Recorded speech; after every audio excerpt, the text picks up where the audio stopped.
Dr. Tiago Freitas, neurocirurgião, presidente da Sociedade Brasileira de Neuromodulação.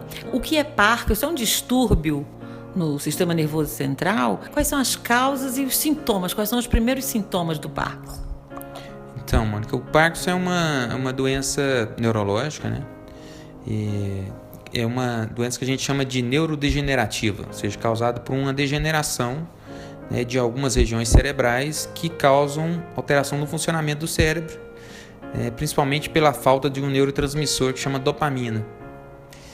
Isso leva a vários sintomas. Os sintomas do Parkinson mais conhecidos, mais comuns, primeiro é o tremor, que todo mundo que tem tremor, né, quando vem na consulta, já fala, vim que eu estou tremendo, será que isso é Parkinson ou não? Tem várias doenças neurológicas que causam tremor, mas uma delas é o Parkinson, né? O tremor típico do Parkinson é um tremor mais de repouso, ou seja, o paciente está parado, ele treme, se ele está mexendo, ele para de tremer.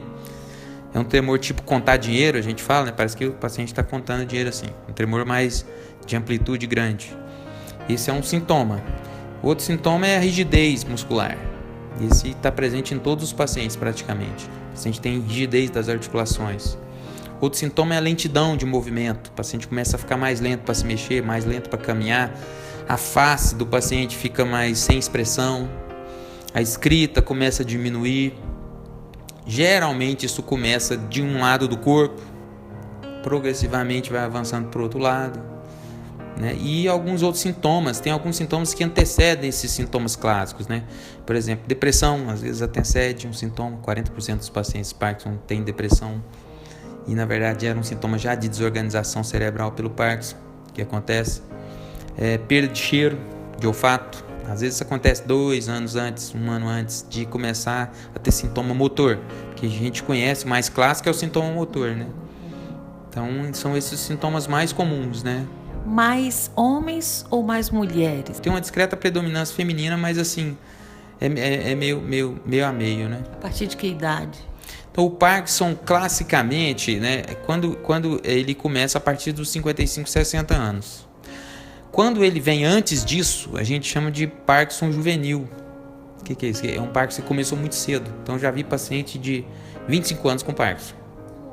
Já tive a oportunidade de ver. Isso porque assim, isso acontece quando o paciente tem mais uma carga genética importante, né? Porque o Parkinson é uma doença que tem fatores. Ainda não se sabe assim, olha, o Parkinson é causado por isso, né?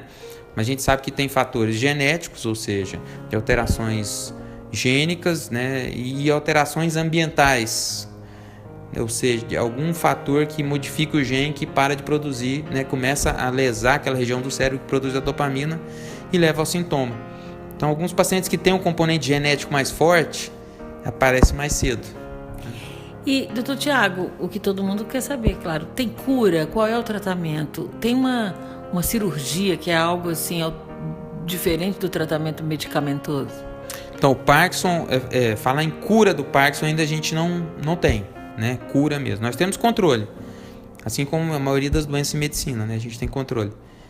Nós temos tratamento medicamentoso, existem várias medicações, né? Geralmente as melhores medicações são as que trazem precursores da dopamina, você ingere, então seu corpo não está produzindo, você ingere a dopamina para poder funcionar, né? Tem vários remédios, tem remédios novos, por exemplo, adesivos, né, que chegaram recentes, que liberam medicação para o Parkinson.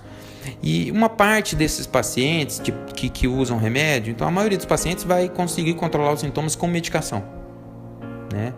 Uma parte desses pacientes, em torno de 30% a 40% deles, com o passar dos anos, vai começar a ter problemas com a medicação.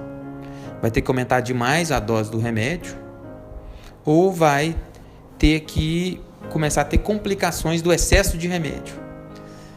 E quando chega nessa fase, a cirurgia é um procedimento que pode ser utilizado, né? Então a cirurgia, o que ela faz? Ela coloca o paciente no começo da doença de novo.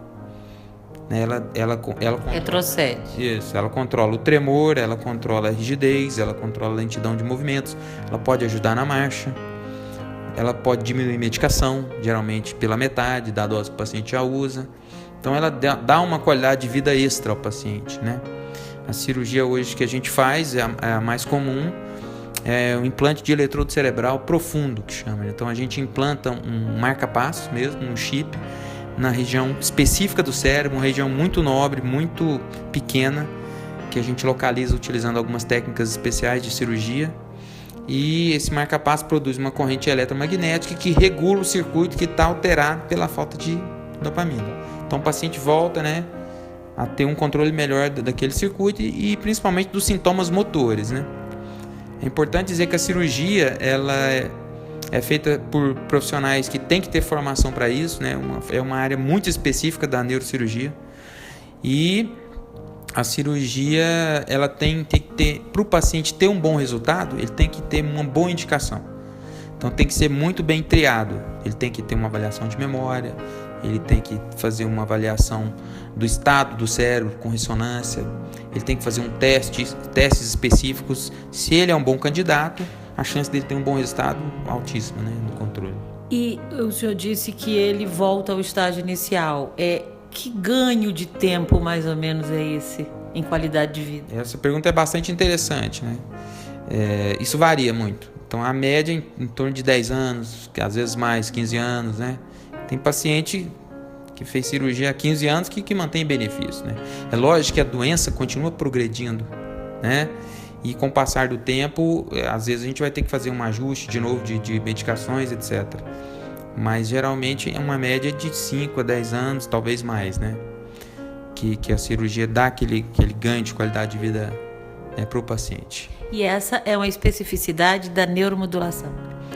A neuromodulação cerebral para a doença de Parkinson é uma coisa bastante específica, né, que é feita por neurocirurgiões, a gente chama neurocirurgiões funcionais, que tem formação nessa área, né? Você tem que ter uma subespecialidade mesmo, experiência, formação, né, específica para isso, né? É uma área bem diferenciada e que os profissionais têm que se dedicar mesmo para, se quiser trabalhar com isso, né, na verdade. Obrigada, Dr. Tiago, presidente da Sociedade Brasileira de Neuromodulação.